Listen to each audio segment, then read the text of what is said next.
जो lesson number 1 में हमने पढ़ा था फर्स्ट वार ऑफ इंडिपेंडेंस के बारे में, ठीक है। यानी 1857 का जो विद्रोह हुआ था उसके बारे में हमने डिटेल में पढ़ा था। कहाँ पे? लेसन नंबर 1 में। ओके, फर्स्ट लेसन में हमने डिस्कस किया था कि जो 1857 का विद्रोह हुआ, ओके, वो क्यों हुआ और उसके क्या मेन कारण बताए जाते हैं। हमने 5 कारण इसके क्या किए थे, डिस्कस किए थे। हमने पॉलिटिकल कॉज डिस्कस किया, socio religious, economic cause, military and immediate cause. Okay, अगर आप लोगों ने ये जो फर्स्ट 2 वीडियोस हैं आईसीएसई हिस्ट्री अगर वो नहीं देखी हैं तो सबसे पहले आप प्लेलिस्ट में जाके वो वीडियोस देख सकते हो। इसके बाद सेकंड टॉपिक हमने डिस्कस किया था कि कोर्स ऑफ 1857 का विद्रोह जो हुआ, ओके, वो कैसे स्प्रेड हुआ। यानी वो विद्रोह जो था, ओके, वो कंट्री के डिफरेंट पार्ट्स में कैसे स्प्रेड हुआ, ओके, कैसे वो दिल्ली तक पहुंचा और कौन कौन से जो लीडर्स थे, ओके, जिन्होंने क्या किया 1857 के विद्रोह को क्या किया, हेड किया। इसके बाद हमने डिस्कस किया था कि जो 1857 का विद्रोह हुआ, ओके, उसके क्या रिजल्ट निकले। यानी जो 1857 का विद्रोह हो तो गया लेकिन उसके क्या क्या रिजल्ट निकले थे हमने पढ़ा था कि जैसे कि कंपनी का रूल एंड हो गया था, ओके, और इसके बाद जो इंडिया का कंट्रोल था वो किसके हाथों में चला गया था, ब्रिटेन की किंग या फिर वहाँ की जो क्वीन थी। अभी वो क्या करेंगे, डायरेक्टली इंडिया को क्या करेंगे, वो रेगुलेट करेंगे। ओके, इसके बाद हमने डिस्कस किया था कि why revolt of 1857 failed. Okay, यानी इसमें हमने पढ़ा था कि 1857 का जो विद्रोह था, ओके, वो क्यों फेल कर गया। इसके पीछे हमने काफ़ी सारे रीजन डिस्कस किए थे, जैसे कि कोई प्लानिंग नहीं थी, जैसे कि इंडियंस के पास क्या था, कोई प्रॉपर या फिर मॉडर्न वेपन्स वगैरह नहीं थे। इसके बाद हमने last topic lesson number first में डिस्कस किया था कि नेचर ऑफ द रिवोल्ट 1857, यानी जो 1857 का विद्रोह था, ओके, उसका क्या नेचर था। यानी जो हिस्टोरियंस थे उनका क्या मानना था 1857 के विद्रोह के बारे में। जैसे हमने पढ़ा था कि डिफरेंट हिस्टोरियंस, कुछ हिस्टोरियन मानते थे कि जो 1857 का विद्रोह है, ओके, वो क्या था, एक प्लान्ड वॉर थी। ओके, यानी जो 1857 का विद्रोह था वो कोई ऐसी मामूली सी वॉर नहीं थी, ओके, वो क्या थी, एक प्लान्ड वॉर थी। कुछ हिस्टोरियंस इसको मानते हैं कि ये क्या थी, जस्ट बगावत थी। ओके, इसको क्या मानते हैं, सिपोई म्यूटनी। ओके, तो ये भी हमने सारा कुछ डिस्कस कर लिया था। बच्चों लेसन नंबर 2 में हम पढ़ेंगे नेशनलिज्म के बारे में। ओके, कि जो नेशनलिज्म था, नेशनलिज्म क्या होता है, देशभक्ति की भावना। ओके, कि जो नेशनलिज्म था वो कैसे ग्रो हुआ इंडिया में। ओके, इससे पढ़ने से पहले हम ये देख लेते हैं कि जब ब्रिटिशर्स थे, जब वो इंडिया में नहीं आए थे तो पहले यहाँ पे इंडिया में क्या सिचुएशंस थी। ओके, जब ब्रिटिशर्स नहीं आए थे इंडिया में तो जो इंडिया में क्या था कि इंडिया डिवाइड हो रखा था डिफरेंट किंगडम में। ओके, यानी जो इंडिया था वो एक कंट्री नहीं था यहाँ पे। ओके, जो ये इंडिया डिवाइड हो रखा था वो बहुत सारे किंगडम में डिवाइड हो रखा था। ठीक है, जैसे कि आप एमपी में देख सकते हो, यहाँ पे वो मध्य प्रदेश के नज़दीक जो एरिया पड़ता है वहाँ पे झांसी की रानी रूल किया करती थी। ठीक है, जो अभी प्रेजेंट महाराष्ट्र का एरिया है जहाँ पे मराठास रूल किया करते थे। ओके, यहाँ पे हैदराबाद में निज़ाम रूल किया करते थे। ओके, यानी इनको ये तो पता था कि ये हमारा किंगडम है, लेकिन उनको ये समझने में बहुत ज़्यादा टाइम लग गया कि हम क्या करते हैं, सारे किंगडम हम क्या करते हैं, एक ही कंट्री से बिलोंग करते हैं। उनको ये कंट्री हमारी है उनको कैसे पता चला, जब उन्होंने क्या किया था 1857 के विद्रोह में क्या किया, पार्टिसिपेट किया, तब उनको पता चला कि नहीं, जो ब्रिटिशर्स हैं वो हमारी कंट्री के यहाँ पे वो हमारे फेवर में ऐसा कोई भी काम नहीं कर रहे हैं कि जिससे कि हमारी कंट्री ग्रो करे। ओके, जो ब्रिटिशर्स हैं यहाँ पे क्या कर रहे हैं, वो सिर्फ अपने पर्सनल इंटरेस्ट के लिए यहाँ पे आए हैं और ये हमारी कंट्री को क्या करते जा रहे हैं, हमारी कंट्री को एक्सप्लॉइट करते जा रहे हैं और हमारी कंट्री क्या है धीरे धीरे करके पोर बनती जा रही है। ओके, नेशनलिज्म क्या होता है, यानी देशभक्ति की भावना। हमने लेसन नंबर 1 में पढ़ा था कि 1857 का जो विद्रोह हुआ उसका एक पॉजिटिव इम्पैक्ट ये हुआ था कि लोगों में जो जागरूकता आनी स्टार्ट हो गई थी। ओके, लोगों में ये अवेयरनेस आनी स्टार्ट हो गई थी कि हमें भी क्या होना चाहिए, हमें भी यूनाइट होना पड़ेगा, हमें भी क्या होना पड़ेगा, हमें भी एक दूसरे के साथ देना पड़ेगा और एक दूसरे का साथ दे के हमें क्या करना पड़ेगा, एक ब्रिटिश एम्पायर से लड़ना होगा। ओके, तो लोगों में जो देशभक्ति की भावना थी वो तो पहले स्टार्ट हो ही चुकी थी 1857 के विद्रोह के बाद। ओके, नेशनलिज्म क्या होता है, नेशनलिज्म होता है कि देशभक्ति की भावना। ये जो देशभक्ति की भावना है ये कब ग्रो करती है, जब लोग क्या करते हैं, जब एक ही एरिया से बिलोंग करते हैं, यानी वो क्या करते हैं, कॉमन टेरिटरी शेयर करते हों।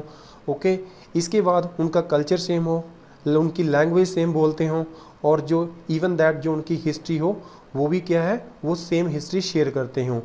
तो इस सारे जो ये फैक्टर्स हैं, इनकी वजह से क्या होता है, जो राष्ट्रीय भावना है, ओके, वो लोगों में क्या करती है, ग्रो करती है। तब लोगों को जाके ये रियलाइज़ होता है कि नहीं, हम क्या करते हैं, हम एक ही कंट्री से बिलोंग करते हैं और हमें क्या होना चाहिए, हमें एकजुट होने की ज़रूरत है। और हमें एकजुट होके किसके साथ फाइट करने की ज़रूरत है, जो ब्रिटिश एम्पायर है उसके साथ फाइट करने की ज़रूरत है।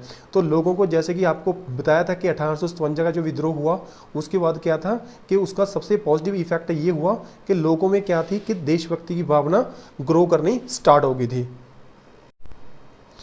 इसकी बात है बच्चों कि जो देशभक्ति की भावना है, ओके, ये क्यों ग्रो हुई, उसके क्या मेन कारण थे।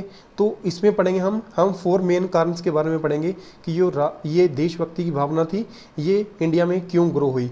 तो उसमें सबसे पहले फैक्टर है वो है इकोनॉमिक एक्सप्लॉयटेशन। यानी क्या हो रहा था, यानी जो इंडिया की वेल्थ थी वो कहाँ पे जा रही थी, वो ब्रिटेन में ड्रेन होके जा रही थी। यानी इंडिया क्या था, धीरे धीरे करके गरीबी की तरफ बढ़ता चला जा रहा था। उसमें सबसे पहले इंडिया कैसे गरीबी की तरफ बढ़ता जा रहा था, सबसे पहले है उसमें पीजेंट्स यानी कौन थे, ये किसान थे, राइट। ये कौन थे, ये किसान थे। तो किसानों का शोषण कैसे हो रहा था, सबसे पहले देखो यहाँ पे सपोज करो कि यहाँ पे ये क्या है, ये लैंड है। ये लैंड किसकी है, ये यहाँ पे जो फसलें ग्रो करते हैं, जो फसल्स यहाँ पे कल्टीवेट करते हैं, वो कौन है यहाँ पे, वो हैं पीजेंट्स, ओके। जो पीजेंट्स थे वो उनका एक्सप्लॉयटेशन कैसे हो रहा था, क्योंकि जो इनको टैक्स पे करना पड़ रहा था, वो टैक्स रेट क्या थे, बहुत ज़्यादा हाई थे, ठीक है। आप सोच सकते हो कि जो स्मॉल पीजेंट्स थे, अगर वो टैक्स रेट काफ़ी हाई थे तो वो कैसे पे कर सकते थे। इवन दैट अगर वो टैक्स रेट अगर वो दे नहीं पाते थे, तो उसके बाद क्या था कि जो उनकी जो ज़मीनें होती थी, वो सारी की सारी ज़मीनों पे क्या कर लिया जाता था, उस पर कब्ज़ा कर लिया जाता था, उनको अनेक्स कर लिया जाता था, ओके। और इसके बाद जो कुछ किसान ऐसे भी थे जो किसी वजह से, जैसे कि नेचुरल डिजास्टर्स हो गया या फिर कई बार सूखा पड़ जाता था, उसके कारण फसलें बर्बाद हो जाती, डिस्ट्रॉय हो जाती थी। तो ब्रिटिशर्स ये सब नहीं समझते थे। उनको क्या चाहिए था, उनको सिर्फ मतलब था, तो वो किससे मतलब था कि टैक्स आना चाहिए। अगर जो किसान जो टैक्स नहीं दे पाते थे, तो इसके बाद क्या होता था, उनको मारा जाता था, यहाँ पे उनको पीटा जाता था। और इवन दैट जो उनकी ज़मीनें होती थी, उनको भी क्या कर दिया जाता था, नीलाम कर दिया जाता था, ओके। इसके बाद है आर्टिशंस एंड क्राफ्टमैन। तो आर्टिशंस क्या होते हैं कि जैसे कि कोई हाथ की बुनाई का काम करते हैं, जैसे कि सपोज करो कि कोई दरिये बना रहा है, ओके, कोई कारपेट बना रहा है यहाँ पे, ओके। तो यहाँ पे क्या थे, ये आर्टिशंस थे और क्राफ्टमैन थे। यानी वो बंदे जो क्या करते हैं, कुछ हाथों से चीज़ें बनाते हैं, ओके, उनको क्या कहते हैं, आर्टिशंस कहते हैं। इसी तरह जो छोटा मोटा हाथों से काम करते थे, उनका जो रोजगार था वो भी धीरे धीरे करके क्या हो रहा था, वो भी धीरे धीरे करके ख़त्म होते जा रहा था। इसके पीछे क्या रीजंस थे, जैसे कि मैंने फर्स्ट लेसन में आप लोगों को डिस्कस किया था कि जो ब्रिटिशर्स थे वो क्या कर रहे थे, यहाँ से वो इंडिया से क्या कर रहे थे कि जो रॉ मटेरियल था, ओके, इंडिया से जो रॉ मटेरियल था वो कहाँ पे जा रहा था, वो ब्रिटेन में जा रहा था, ओके।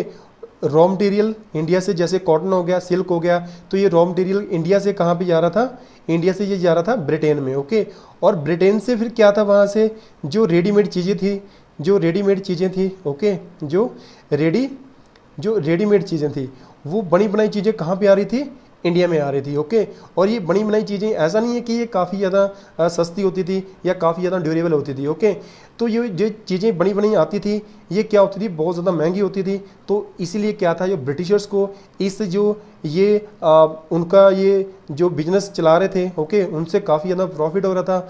और वो क्या करते थे, रॉ मटेरियल को, जो इंडिया से रॉ मटेरियल ले जा रहे हैं, वो क्या करते थे, वो कम रेट पे लेके आते थे, यानी लो प्राइसेस। वो क्या करते थे, यहाँ से इंडिया से कॉटन लेके जाते थे और फिर ब्रिटेन में क्या करते थे, चीज़ें बनाते थे डिफरेंट टाइप की, वो क्या करते थे, गुड्स और प्रोडक्ट बनाते थे और उनको फिर हायर प्राइसेस पे कहाँ पे बेचा जाता था, इंडिया में। इसके बाद है हमारे पास वर्किंग क्लास क्या थी कि जो उस टाइम पे जो भी फैक्ट्रीज थी वहाँ पे, ओके, कि जो भी वहाँ पे क्या थी, फैक्ट्रीज थी, ओके, जो भी वहाँ पे फैक्ट्रीज थे, तो जो मजदूर वहाँ पे काम करते थे, ओके, जो थोड़े बहुत इंडियंस थे जो पढ़े लिखे वहाँ पे काम करते थे, ओके, तो उनका एक्सप्लॉयटेशन कैसे हो रहा था, फर्स्ट पॉइंट आपको समझना है कि जो उनका काम करने का जो ड्यूरेशन था, ओके, जो काम करने का टाइम था, सबसे पहले वो तो कोई फिक्स नहीं था, ओके। जो उनको काम करना पड़ता था वो 10 से लेके वो 15-15 घंटे काम कर रहे हैं, ओके। अगर वो, ये तो कोई प्रॉब्लम नहीं थी कि वो क्या कर रहे हैं, ज़्यादा घंटे तक काम कर रहे हैं, लेकिन प्रॉब्लम क्या थी, प्रॉब्लम ये थी कि उनको जो सैलरी दी जाती थी, ओके, वो सैलरी क्या थी, काफ़ी ज़्यादा लो थी। वो सैलरी इतनी ज़्यादा लो थी कि इस लो सैलरी के साथ में क्या था, वो अपने जो घर बार का खर्चा था, ओके, वो भी पूरा नहीं कर पाते थे। तो इसलिए क्या हो रहा था कि जो वर्किंग क्लास थी, जो फैक्ट्रीज में काम करते थे, जो मजदूर थे, जो थोड़े बहुत पढ़े लिखे लोग थे इंडिया से, ओके, उनको क्या दी जा रही थी, बहुत ही कम सैलरी दी जाती थी। तो इसलिए वो क्या थे, जो मजदूर वहाँ पे काम करते थे वो भी काफ़ी ज़्यादा नाराज़ थे, ब्रिटिशर्स थे, ओके। और इसलिए ये भी क्या बना, एक फैक्टर बना कि नेशनलिज्म ग्रो करने का। इसके बाद क्या थे हमारे पास, एजुकेटेड इंडियंस, यानी वो लोग, यानी इंडिया के जो पढ़े लिखे थे। इसमें काफ़ी सारे लोग आते हैं, जैसे कि आप दादा भाई नारोजी का एग्जाम्पल ले सकते हो। ये क्या थे, ये काफ़ी ज़्यादा पढ़े लिखे लोग थे, ओके। ये क्या, सबसे पहले तो ये मानते थे कि वो ब्रिटिशर्स हैं, ये हमारी कंट्री की भलाई के लिए इंडिया में आए हैं। ये क्या कर रहे हैं, ये यहाँ पे रेलवेज इंट्रोड्यूस कर रहे हैं, ये यहाँ पे टेलीग्राफ वगैरह इंट्रोड्यूस कर रहे हैं। तो इनका मानना था कि अगर ब्रिटिशर्स यहाँ पे रहेंगे तो इंडिया क्या करेगा, ग्रो करेगा। लेकिन बाद में इनको जाके इनको समझने में काफ़ी ज़्यादा टाइम लग गया कि जो ब्रिटिशर्स हैं ये इंडिया के सखे नहीं हैं, ओके। ये ब्रिटिशर्स हैं, ये क्या कर रहे हैं इंडिया में, ये सिर्फ अपने पर्सनल इंटरेस्ट के लिए काम कर रहे हैं। कैसे, क्योंकि जो भी पॉलिसी वो लेके आते थे वो सारी की सारी पॉलिसीज किसके फेवर में होती थी, ब्रिटिशर्स के फेवर में होती थी। यानी इंडियंस के लिए उन पॉलिसीज में कुछ था ही नहीं। जो भी प्रॉफिट था, जो इंडियंस को सिर्फ क्या करना पड़ता था, इंडियंस को सिर्फ लॉसेस का सामना ही करना पड़ता था, और ब्रिटिशर्स का क्या था, इसमें बहुत ही ज़्यादा प्रॉफिट होता था, ओके। इसमें पढ़ेंगे कि ब्रिटिशर्स से क्या क्या पॉलिसी से लेके आते हैं, ओके, जिससे क्या हुआ कि ये जो पढ़े लिखे लोग थे जो पहले ब्रिटिशर्स के फेवर में थे, ऐसा क्या हुआ कि ये क्या हो गया, धीरे धीरे करके ये भी ब्रिटिशर्स के अगेंस्ट चलना स्टार्ट कर दिया। सेकंड जो फैक्टर बना कि जो नेशनलिज्म क्यों ग्रो हुआ, उसके पीछे रीजन था repressive policies of colonial era, okay. यानी इसका मतलब था कि जो ब्रिटिशर्स ने क्या की, ऐसी पॉलिसीज इंट्रोड्यूस की कि जिससे कि क्या किया जा सकता था कि इंडियंस को दबाया जा सकता था, ओके। ऐसी कौन कौन सी पॉलिसी थी कि जिससे इंडियंस को दबाया जा सकता था, वो हम इस टॉपिक में डिस्कस करने वाले हैं। सबसे पहले पढ़ लेते हैं कि जो दबाने वाली पॉलिसी थी जिससे कि इंडियंस का एक्सप्लॉयटेशन हो, ओके, ये पॉलिसी किसने इंट्रोड्यूस की थी। तो उस टाइम पे जो इंडिया के वाइस रॉय थे वो कौन थे, लॉर्ड लेटन, ओके। लॉर्ड लेटन क्या थे उस टाइम के, ये वाइस रॉय थे, और इनका टाइम पीरियड था वो 1876 से लेके 1880 तक क्या करते हैं, ये रूल करते हैं। यानी ये इस टाइम पीरियड के बीच में क्या थे, ये वाइस रॉय थे किसके, इंडिया के, ओके। सबसे पहला जो इन्होंने ऐसा कारनामा किया, ओके, जिससे कि बहुत सारे इंडियंस थे वो इनके खिलाफ हो गए, ओके। वो क्या था, ग्रैंड दिल्ली दरबार। यानी दिल्ली में क्या था, एक बहुत ही ज़्यादा शानदार और एक ही बहुत ही ज़्यादा क्या थी, यानी एक्सपेंसिव पार्टी क्या की गई, ऑर्गेनाइज की गई, ओके। ये जो पार्टी थी, जो ये सेलिब्रेशन थी, ओके, ये जो सेलिब्रेशन थी ये किसके लिए ऑर्गेनाइज की गई थी, यानी जो ब्रिटेन की क्या थी, जो ब्रिटेन की क्वीन थी, ओके। उस टाइम पे जो ब्रिटेन की क्वीन थी वो कौन थी उस टाइम पे, क्वीन विक्टोरिया, ओके। यानी क्वीन विक्टोरिया के लिए दिल्ली में बहुत सारा खर्चा किया गया, ओके, और इतना खर्चा किया गया यहाँ पे जो कि ब्रिटिश गवर्नमेंट को नहीं करना चाहिए था। तो जो इंडियंस दिल्ली में रहते थे, ये दिल्ली के आसपास रहते थे, ओके, उस टाइम पे वो क्या थे, वो लोग क्या थे, इंडियंस थे, वो भूखे मर रहे थे। क्यों, उस टाइम पे जो क्या थे, काफ़ी ज़्यादा जो सूखा पड़ गया था, सूखे के कारण क्या था कि जो बहुत सारी फसलें बर्बाद हो चुकी थी, फसलें हुई नहीं थी, तो इंडियंस क्या थे, भूखे मर रहे थे। तो एक तरफ क्या था कि ये दिल्ली में इतना बहुत सारा खर्चा किया जा रहा है जो एक क्वीन के लिए, ओके, उसके सेलिब्रेशन के लिए इतना सारा खर्चा किया जा रहा है, लेकिन दूसरी तरफ ये ब्रिटिशर्स हैं, वो क्या कर रहे हैं, यहाँ पे इतना सारा खर्चा कर रहे हैं, और इसके इसके अपोजिट वो क्या है, इंडियंस हैं, जो क्या हो रहे हैं, जो भूखे मर रहे हैं। ओके, उनको खाने के लिए उनके पास रोटी नहीं थी। ओके, पहनने के लिए उनके पास कपड़े नहीं थे। तो जब ये यहाँ पे पार्टी ऑर्गेनाइज की गई, तब ये ब्रिटिशर्स को लगा, तब ये यहाँ पे जो हमने डिस्कस किया था ना एजुकेटेड इंडियंस, तब इनको भी लगा कि नहीं, जो ब्रिटिशर्स हैं ये हमारे फेवर में कभी हो ही नहीं सकते हैं, ये हमारे फेवर में क्या कर सकते हैं, कोई पॉलिसी अपना ही नहीं सकते हैं। ओके, तो ये क्या था, ये भी एक क्या था, फैक्टर्स था किसको, जो जिसके कारण क्या हुआ, नेशनलिज्म ग्रो हुआ। इसके बाद क्या था कि वर्नैकुलर प्रेस एक्ट। ओके, ये दोनों एक्ट थे, वर्नैकुलर प्रेस एक्ट और इंडियन आर्म्स एक्ट। ये कब इंट्रोड्यूस किए गए, ये 1878 में इंट्रोड्यूस किए गए, और ये इंट्रोड्यूस किसने किए थे, लॉर्ड लेटन्स ने। ओके, वर्नैकुलर प्रेस एक्ट, सबसे पहले ये डिस्कस करते हैं। वर्नैकुलर प्रेस एक्ट क्या था, ये एक ऐसा लॉ था, ये एक ऐसा कानून था जिसके अकॉर्डिंगली क्या था कि जो न्यूज़पेपर्स क्या हुआ करते थे, न्यूज़पेपर जो पब्लिश हुआ करते थे, ओके, उनको क्या कर दिया गया, उनको बैन कर दिया गया। ओके, कौन से वाले न्यूज़पेपर, जो इंडियन लैंग्वेजेस में क्या होते थे, पब्लिश होते थे। ओके, कौन से न्यूज़पेपर यहाँ पे बैन किए गए, जो इंडियन लैंग्वेज में क्या होते थे, पब्लिश होते थे, जैसे कि बंगाली हो गया।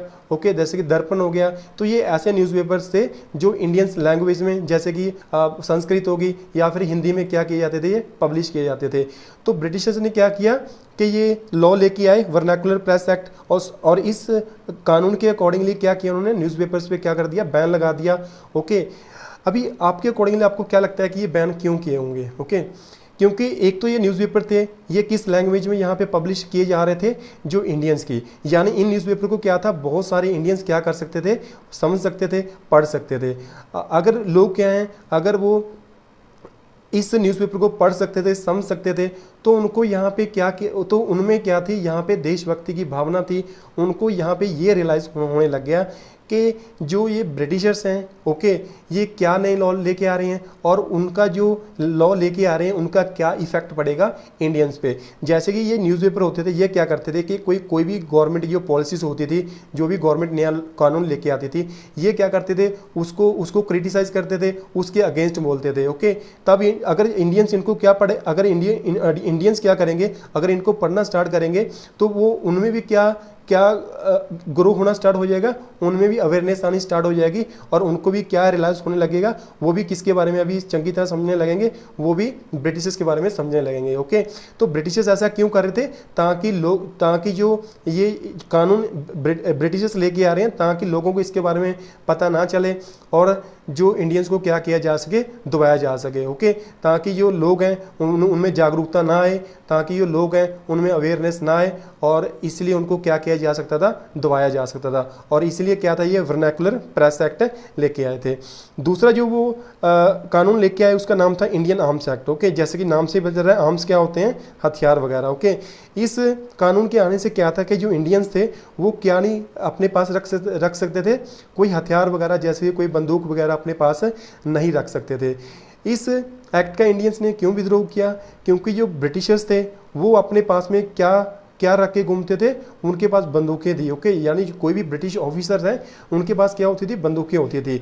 लेकिन जो इंडियंस हैं उनको ये राइट ही नहीं था कि वो अपने पास क्या रख सकें, वो अपने पास बंदूकें रख सकें, वो अपने पास यहाँ पे कोई भी हथियार वगैरह रख सकें। तो इंडियंस को क्या लगा कि इससे ये क्या कर रहे हैं, यहाँ पे इंडियंस की सेफ्टी बहुत खतरे में है, और इसीलिए इंडियंस ने क्या किया, जो ये इंडियन आर्म्स एक्ट था इसका विद्रोह किया। ओके,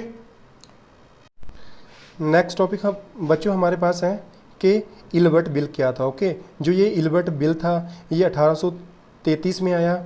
ओके, इस बिल का क्या इफेक्ट पड़ा, और ये बिल एक्चुअली में है क्या था। जो 1833 में जो ये बिल आता है, इल्बर्ट बिल, इसको क्या कहते हैं, इसको एक और नाम से जानते हैं, जिसका नाम क्या था, वाइट म्यूटिनी। इसको समझेंगे कि ये वाइट म्यूटिनी क्या होती है, लेकिन थोड़ा सा सबसे पहले इसको देख लेते हैं कि जब ये नया कानून आया, तो उस टाइम पे जो इंडिया के वाइसरॉय कौन थे, एम रिपन। ओके, तो ये आप लोगों को याद रखना है कि जब ये इल्बर्ट बिल आया, ओके, 1833 में इंट्रोड्यूस किया गया, उस टाइम पे जो इंडिया के जो वाइसरॉय थे वो कौन थे, एम रिपन।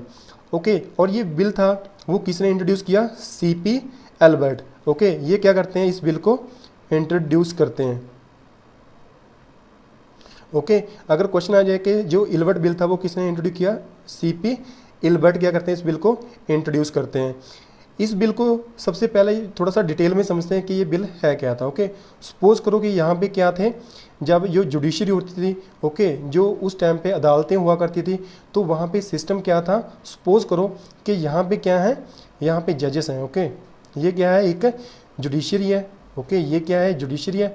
और जुडिशरी में आप लोगों को पता ही है कि कौन बैठते हैं वहाँ पे, जुडिशरी में जजेस बैठते हैं। ओके, और यहाँ पे क्या है, यहाँ पे क्या है, ब्रिटिशर्स हैं। ओके, यहाँ पे क्या है, यानी ब्रिटिशर्स हैं। ओके, तो यहाँ पे सपोज करो कि जो अदालतों में जो जजेस बैठे हुए हैं वो क्या थे, मान लो इंडियंस थे। ओके, यहाँ पे कोई जज बैठा है और वो क्या है, यहाँ पे इंडियंस हैं। ओके, तो अगर कोई भी ब्रिटिशर्स यहाँ पे अगर कोई केस लेके आता था, ओके, तो वो क्या था, इंडियंस क्या करते थे, ओके, इंडियंस इस केस की सुनवाई वगैरह, इस केस को हैंडल वो नहीं कर सकते थे, राइट। यानी जो इंडियन जजेस थे उनको ऐसा राइट ही नहीं दिया गया था कि वो क्या कर सकते थे, अगर कोई ब्रिटिशर्स लोग हैं उनके बारे में जो केस आया है अदालत में, उस केस को वो क्या कर सकें, हैंडल कर सकें, उस केस की वो क्या कर सकें, सुनवाई कर सकें। ओके, जो ये इंडियन जजेस थे ये सिर्फ किनके केस सॉल्व कर सकते थे, जो सिर्फ क्या थे, इंडियंस थे। ओके, यानी जो इंडियंस थे, ओके, अगर सपोज करो अगर उनमें कोई लड़ाई झगड़ा हो गया है या प्रॉपर्टी को लेके कोई डिस्प्यूट है, तो ये क्या कर सकते थे, ये डिस्प्यूट लेके कहाँ पे जा सकते थे, ये इन जजों के पास जा सकते थे। ओके, यानी ये इंडियन जजेस के पास भी जा सकते थे, और ये किन के पास जा सकते थे, जो ब्रिटिशर्स क्या थे, जजेस थे। ओके, यानी इंडियंस की सुनवाई कोई भी कर सकता था, चाहे वो ब्रिटिश जज हो, चाहे वो क्या है, इंडियन जज है। लेकिन जो ब्रिटिशर्स जो लोग थे, जो ब्रिटिश पीपल थे, ओके, उनकी सुनवाई कौन कर सकते थे, सिर्फ ये ब्रिटिश जज कर सकते थे। ओके, जो ब्रिटिश लोग होते थे इनकी जो सुनवाई है वो इंडियंस जज नहीं कर सकते थे। ओके, तो ये क्या थी, ये एक बहुत बड़ी कंट्रोवर्सीज थी। ओके, कि जिसके कारण क्या था, इस बिल को इंट्रोड्यूस किया गया। ओके, सबसे पहले जो इस बिल का जो एम था वो ये था, ओके, इस बिल के अकॉर्डिंगली इस बिल में ये राइट किया हुआ था कि जो इंडियंस जजेस हैं, ओके, उनको ये पावर मिले कि वो क्या कर सके, किसी ब्रिटिशर्स का केस क्या कर सके, वो सॉल्व कर सके, किसी ब्रिटिशर्स का वो क्या कर सके, जो केस है उसकी सुनवाई कर सकें और उसको क्या कर सकें, रिजॉल्व कर सकें। ओके, तो ये पावर देने की बात की गई किसमें, इल्बर्ट बिल में। ये पावर किसको देने की बात गई, इंडियन जजेस को। ओके, लेकिन जो ब्रिटिशर्स थे इन्होंने क्या किया, इन्होंने इस बिल का अपोज किया। ओके, सबसे पहले इस बिल का जो एम था, मेन मोटिव था, वो क्या था कि जो इंडियन जजेस को ये पावर मिल जाए। ओके, इंडियन जजेस को ये पावर मिल जाए क्या करने की, कि वो क्या कर सकें यहाँ पे, to hear cases of British citizens. Okay, तो ये क्या थी, ये पावर देने की बात की गई किसको, इंडियन जजेस को। लेकिन जो ब्रिटिशर्स थे, ओके, जो ब्रिटिशर्स थे उन्होंने क्या किया, जो ब्रिटिशर्स थे और प्लस जो यहाँ पे इंडिया में जो ब्रिटिशर्स क्या थे, जो टी प्लांट्स थे उनके जो क्या थे, ऑनर्स थे। ओके, जो टी प्लांट थे उनके जो ऑनर्स थे वो भी क्या थे, बेसिकली ब्रिटिशर्स ही थे। ओके, ये क्या करते हैं, ये जो टी प्लांट्स के जो ओनर्स थे और जो ब्रिटिश सिटीजन्स थे, ओके, ये क्या करते हैं, जब ये बिल ये इंट्रोड्यूस किया गया इल्बर्ट बिल, तो ये क्या करते हैं, उसको अपोज करते हैं, उसका ये क्या करते हैं, विरोध करते हैं। ओके, उसको क्रिटिसाइज़ करते हैं, क्योंकि इनको पता था, यहाँ पे क्या पता था कि अगर इंडियन जजेस को अगर ये पावर मिल गई है कि वो क्या कर सकें, वो किसी भी ब्रिटिश सिटीजन्स के केस हैंडल कर सकते हैं, तो इससे क्या होगा कि ये जो ऑनर्स है ना, टी प्लांट्स में जो ऑनर्स थे, ओके, ये ऑनर्स कौन थे, ये भी ब्रिटिशर्स ही थे। ओके, इनको पता था यहाँ पे कि अगर ये बिल यहाँ पे इंट्रोड्यूस किया गया तो ये ऑनर्स है ना, जो ये एक्सप्लॉइटेशन कर रहे थे, जो ये शोषण कर रहे थे इंडियंस का, क्योंकि ये क्या करते थे, जो टी प्लांट ओनर्स थे ये इंडियन से काम करवाते थे। ओके, और उनको जो प्रॉपर खाना भी नहीं देते थे। ओके, सैलरी तो क्या थी, बहुत दूर की बात थी। तो इनको पता था यहाँ पे कि अगर ये बिल इंट्रोड्यूस हुआ तो सबसे पहले कौन फंसेगा इसमें, सबसे पहले यहाँ पे जो टी प्लांट्स के ओनर्स हैं ये फंसेंगे, और जो यहाँ पे क्या करेंगे, इंडियन जजेस क्या करेंगे, वो फैसला भी किसके किसके फेवर में देंगे, इंडियंस के फेवर में देंगे। ओके, तो ये क्या करते हैं, इस बिल का विरोध करते हैं। इस बिल का बहुत ज़्यादा विद्रोह होता है और लास्ट में क्या होता है, ये बिल बहुत ही कॉम्प्रोमाइज़ तरीके से क्या होता है, इंट्रोड्यूस किया जाता है और ये पास किया जाता है। तो कॉम्प्रोमाइज़ तरीके से कैसे ये बिल पास किया जाता है, फिर सबसे पहले यहाँ पे जो इंडियंस को पावर देने की बात की गई, ओके, वो तो यहाँ पे कंप्लीटली तरीके से ओके पूरे तरीके से क्या कर दी गई यहाँ पे, वो तो डिनाई कर दी गई, वो तो मना कर दी गई कि इंडियन जजेस को तो ये पावर मिल ही नहीं सकती है कि वो क्या कर सकें, ब्रिटिशर्स का क्या कर सकें यहाँ पे, वो केस सॉल्व कर सकें। तो ये बिल था, ये कॉम्प्रोमाइज़ तरीके से कैसे पास हुआ। तो अभी इसमें ये कहा गया बिल में जब ये पास हुआ कि अगर कोई भी ब्रिटिश सिटीजन्स है, ओके, अगर कोई भी ब्रिटिश जो है सिटीजन्स है, अगर उसका केस आता है जुडिशरी में, ओके, तो उसमें क्या होंगे 50% उसमें क्या कौन से जजेस होंगे, 50% जजेस उसमें यूरोपियन होंगे और 50% जो उसमें जजेस होंगे वो कौन होंगे, इंडियंस होंगे। ठीक है, तो इस बिल को क्या किया गया, बाद में बहुत ही कॉम्प्रोमाइज़ तरीके से क्या किया गया, पास किया गया। यानी बिल उस फॉर्म में ये इंट्रोड्यूस नहीं किया गया जिस फॉर्म में ये ओरिजिनली यहाँ पे इनिशियली यहाँ पे प्रेजेंट किया गया था। ओके, तो ये सारी कंट्रोवर्सी थी किसको रिलेटेड, किसको लेके थी, ये इल्बर्ट बिल को लेके। नेक्स्ट यो कारण है कि जो ये देशभक्ति की भावना, जो नेशनलिज्म क्यों ग्रो हुआ, वो थे सोशियो रिलीजियस रिफॉर्म मूवमेंट्स। इसका मतलब था कि जो कुछ ऐसे बंदे सामने आए, कुछ ऐसे जो इंडिविजुअल थे, कुछ ऐसे सिटीजन सामने आए कि जिन्होंने क्या क्या सोचा कि अभी जो हिंदू रिलीजन है ना, ये क्या हो चुका है, ये बहुत ही ज़्यादा करप्ट हो चुका है। अभी जो हिंदू रिलीजन है इसको क्या करने की ज़रूरत है, अभी इसमें सुधार करने की ज़रूरत है। ओके, तो वो जो रिलीजन में जो सुधार किए गए वो किसके द्वारा किए गए, इन रिफॉर्म मूवमेंट्स के द्वारा किए गए। और ये सुधार थे, जो ये रिफॉर्म मूवमेंट्स थी, ये किसके, इनका टारगेट क्या था कि जो ये रिलीजन है उसमें क्या किया जा सके, सुधार किया जा सके। और जो ये रिफॉर्म मूवमेंट्स थी, इनका एम क्या था कि जो हमारी सोसाइटी में जो ये बुराइयां चलती आ रही थी, कौन कौन सी बुराइयां, जैसे कि एबोलिशन ऑफ कास्ट, कि हमने क्या करना है। उस टाइम पे क्या था कि जो कास्ट थी वो क्या थी, बहुत ही ज़्यादा लोगों के सर पे चढ़ के बोलती थी। ठीक है, कैसे कि जैसे कि कोई हाई कास्ट से बिलोंग करता है तो उसकी बहुत ज़्यादा रिस्पेक्ट की जाती थी, जैसे कि ब्राह्मण थे, ओके, जो शूद्र थे और जो उससे भी जो लोअर तबके के लोग थे, ओके, उनको क्या किया जाता था, उनको बहुत ही ज़्यादा ह्यूमिलिएट किया जाता था, उनको काफ़ी ज़्यादा बैड ट्रीट किया जाता था। तो एक तो जो रिलीजियस मूवमेंट थी उनका एम क्या था कि जो ये कास्ट सिस्टम है हमने इनको क्या करना है, अबॉलिश करना है। दूसरा इनका एम था कि जो चाइल्ड मैरिज, ओके, कि जो चाइल्ड मैरिज थी, कि जो छोटी ही उम्र में जो लड़के थे या फिर लड़कियां थी उनकी शादी करवा दी जाती थी। ओके, इस सिस्टम को भी जो ये रिलीजियस जो ये रिफॉर्मर्स थे ये क्या करते थे, ख़त्म करना चाहते थे। इसके बाद इनका सिस्टम था कि डॉरी सिस्टम था, इसको ख़त्म किया जाए। जो पर्दा सिस्टम था, पर्दा सिस्टम क्या होता है कि मान लो कि जो औरतें हैं अगर वो घर से निकलेंगी तो वो अपना जो फेस था उसको कवर करके निकल सकती थी। ओके, उन्होंने सोचा कि जो ये वुमेन्स हैं उनको दबाने की कोशिश की जा रही है, तो इस सिस्टम को भी क्या करना पड़ेगा, ख़त्म करना पड़ेगा। इसके बाद क्या था कि जो सती प्रथा थी, आप लोगों को पता ही है सती प्रथा क्या थी। ये ऐसा सिस्टम था यहाँ पे कि अगर किसी भी जो कपल्स होते थे, ओके, अगर कोई भी मैरिड कपल है, अगर उसके जो पति था उसके हस्बैंड की डेथ हो जाती थी तो उसके बाद किया जाता था कि जो उसकी वाइफ होती थी उसको भी उसी के साथ में क्या कर दिया जाता था, जिंदा जला दिया जाता था। ओके, इसके बाद क्या था, ये इन्फेंटिसाइड है। उस टाइम पे क्या होता था कि अगर पता लग जाता था कि अगर कोई भी नया बच्चे ने जन्म लिया है, अगर वो लड़की है तो उसको क्या कर दिया जाता था, उसी टाइम उसको क्या कर दिया जाता था, मार दिया जाता था। ओके, तो ये सारी जो बुराइयां हमारी सोसाइटी में थी इनको ख़त्म करने की कोशिश की गई, किसके द्वारा, ये जो रिफॉर्म मूवमेंट्स क्या की गई, इंट्रोड्यूस की गई। ओके, हमारे पास ऐसी कौन कौन सी रिलीजियस मूवमेंट्स थी, ऐसी कौन कौन सी जो रिफॉर्म मूवमेंट्स थी जो उस टाइम पे सामने आई। सबसे पहले था हमारे पास ब्रह्मो समाज। ओके, इसके बारे में डिटेल में हम थोड़ी देर में पढ़ेंगे। सबसे पहले आपको याद रखना है ब्रह्मो समाज यहाँ पे सामने आया। इसके बाद जो आर्य समाज था ये सामने आया। इसके बाद जो रामाकृष्ण मिशन था ये सामने आया। और इसके बाद जो सत्याशोधन समाज था ये भी क्या आया, सामने आया। इन्होंने भी क्या किया, जो ये अंधविश्वास था, जो ये कास्ट सिस्टम चलता आ रहा था उसको क्या करने की कोशिश की, इन्होंने एबॉलिश करने की कोशिश की।